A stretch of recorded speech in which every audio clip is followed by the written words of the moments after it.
to talk to you here for a second on a movie that my family watched with me, and they hated it. And I'm like, come on, kids, this is a great movie. They're like, I hated it, Dad. Do you remember the movie The Sting?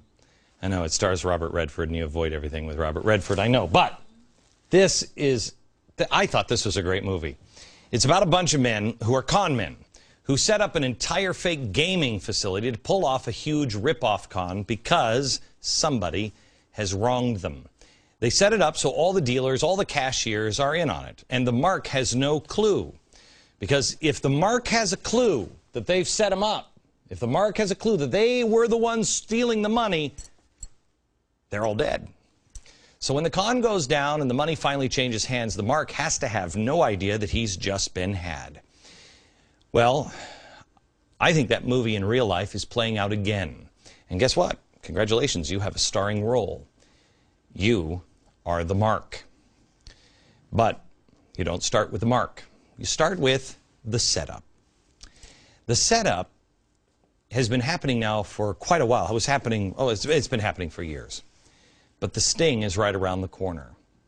We have a whole bunch of false fronts built around this system that seems like the free market that we know, but it is not. We have Congress set up. It seems to be functioning like it's supposed to, but it's really not. It's, again, a false front. Cass Sunstein is pulling all of the strings. What they do in Congress is becoming more and more irrelevant every single day. Now, you're the mark. Are they trying to just take your money? No. The target here loses their rights and their money, and they lose something else. And it's the one that seems almost seductive, but when it's gone, it'll be the last thing you notice, and you'll say, holy cow, that was the key. It was your responsibilities. That's what they take first. These con men want to take away your ability to choose for yourself because they believe they can make better choices for you. You might know what you want to eat, but that doesn't matter. You don't know what's best for you. They can tell you what to drive, what you can surf and see and read on the internet, how much money you can earn, how much air is in your tires. They'll take away all of your responsibilities, too. They'll take away those responsibilities like working hard, going through tough times in your life, your responsibility to be charitable, paying your mortgage, paying for school, getting a job, all of it. Taking care of grandma and grandpa. And just like in the sting, they're using companies as a front. Fannie and Freddie, GE. Please, what do you think is going on with Google right now? The unions like SEIU and AFL-CIO, those are front organizations. They're all fronts. They have roped people in, and now they're about to push us into a progressive nanny state global governance scenario. The con here has already begun to take shape. I want to show you a couple of things. Look at the news, and you'll be able to see the con here. First one, Al Gore and George Soros are going to be speaking at Columbia University next week. Al Gore is going to be talking about how investors can leverage their expanding global influence to build robust environmental governance standards. And George Soros will be talking about the sovereign debt problem. I'm sure they're both going to have a free market solution. Does anybody remember this guy from the town hall meeting in 2009? Watch this. Here's the next piece of the con. Oh, it's such a blessing to see you, Mr. President. Thank you for taking time out of your day. Oh, gracious God, thank you so much. Okay, I've been at the same job, which is McDonald's, for 4.5 years because of the fact that I can't find another job. Now, with the fact that I've been there for as long as I've been there, do you have any plan or any idea of making one that has been there for a long time receive any better benefits than what they've already received? He was the mark. The easy to dupe or the weakest among us are always the ones who are the first mark. His name is Julio.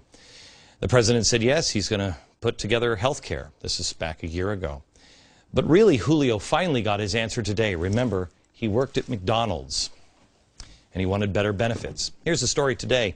McDonald's has warned federal regulators that it could drop its health insurance plan for nearly 30,000 workers unless regulators waive a new requirement of the U.S. health overhaul. Yes, Julio, here's your answer. You will have it his way. President Obama's mandates and standards designed right into the health care bill shows that large employers like McDonald's are doing the math, and they're finding they can't meet the standards, and therefore they're forced to drop the people that they were covering, which they will receive penalties for, but he will have to go into the federal health care system. These are part-time workers who are getting small plans. They're called mini-med plans.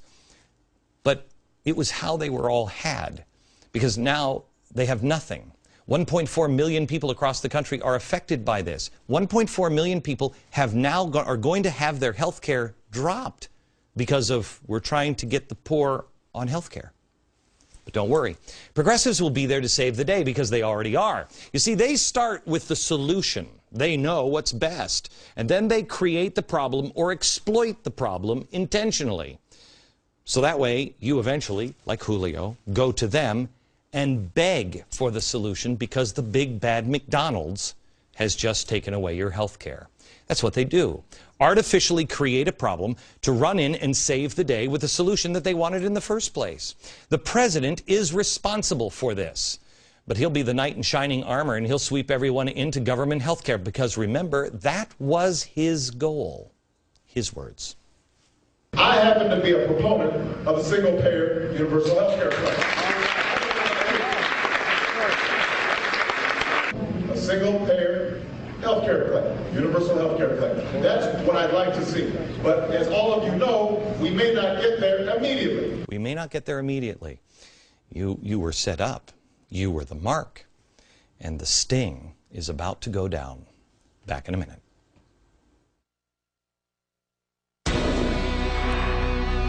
I've been talking to you all week about the One Nation rally this Saturday. Are your members doing this because they have to or they want to?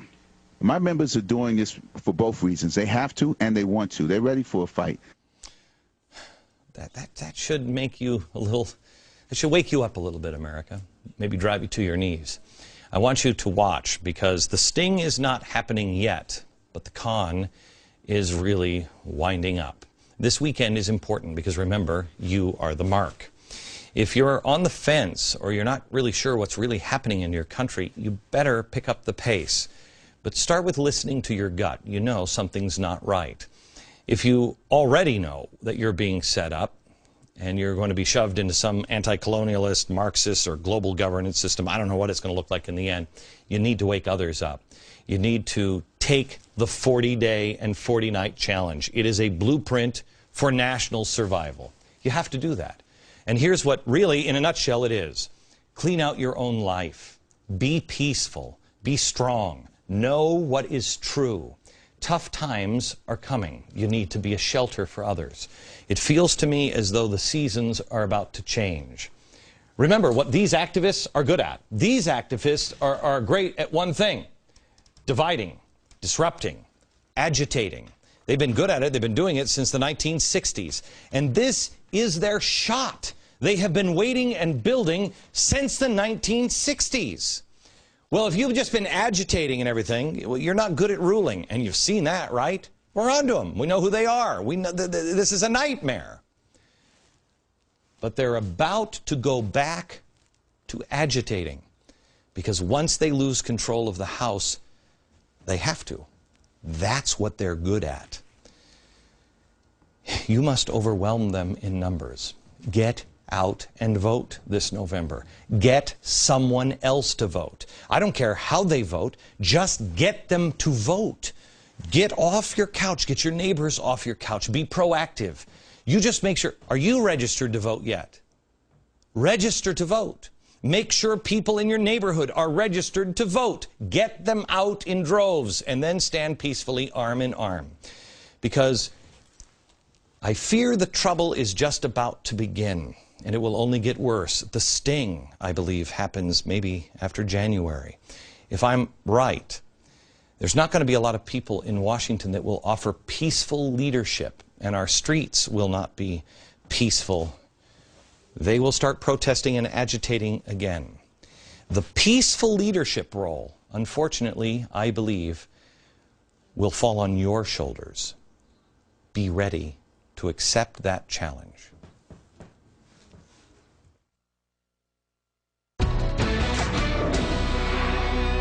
All right. Has anyone wondered why the media didn't wildly cover the president's huge political rally on the campus of the University of Wisconsin-Madison this week? I mean, it was big. And why did he do it there? I mean, it seemed like the perfect setup for mainstream media. Barack Obama with Russ Feingold in Wisconsin, the birthplace of American progressivism. It's where the wizard, you remember him? The wizard of progressive thought, the founding member of Crime Inc., Joel Rogers, hails. That's his campus. Sounds like progressive heaven. And the lead? Oh, it's a lead feel-good story on every network. Look at the kids. They love Obama, and the numbers are back. By the way, Joel Rogers, he started the New Party, which later split off into the Working Families Party, which is endorsing the One Nation Working Together rally. But who's funding it? Who's funding this? Because I remember being asked that over and over and over again for months. Who funds 828? The people did. Well, who's funding it? And who's behind the message of the rally? Are you ready? This is worth the wait. Who else? The Tides Foundation. The Tides. What's possible? They also fund Joel Rogers' Apollo Alliance, a project on his Center in Wisconsin strategy. And the rally's message is courtesy of Phaedra Ellis Lampkins, the CEO of Green for All, the group Van Jones co-founded. She also sits on the board of Emerald Cities, the collaborative, the group, you know, that the wizard Joel Rogers created to push unions into the green movement. It is such a cozy, nicely connected little group here, isn't it? It really is one nation. The question is, who are you? Who are we?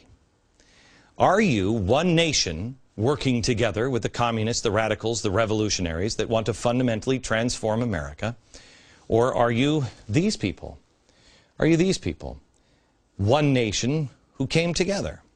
One nation under God, indivisible, with liberty and justice for all. Decide. Last couple of days, we have told you to understand the past so we can understand the future. Tomorrow, an hour you must not miss what life will look like in America in 2025 if we don't change course. Will you recognize the country, and what are you going to do about it? Knowledge is power. Tomorrow is a powerful episode. Don't miss it. DVR it. Bring your kids and show it. From New York, good night, America.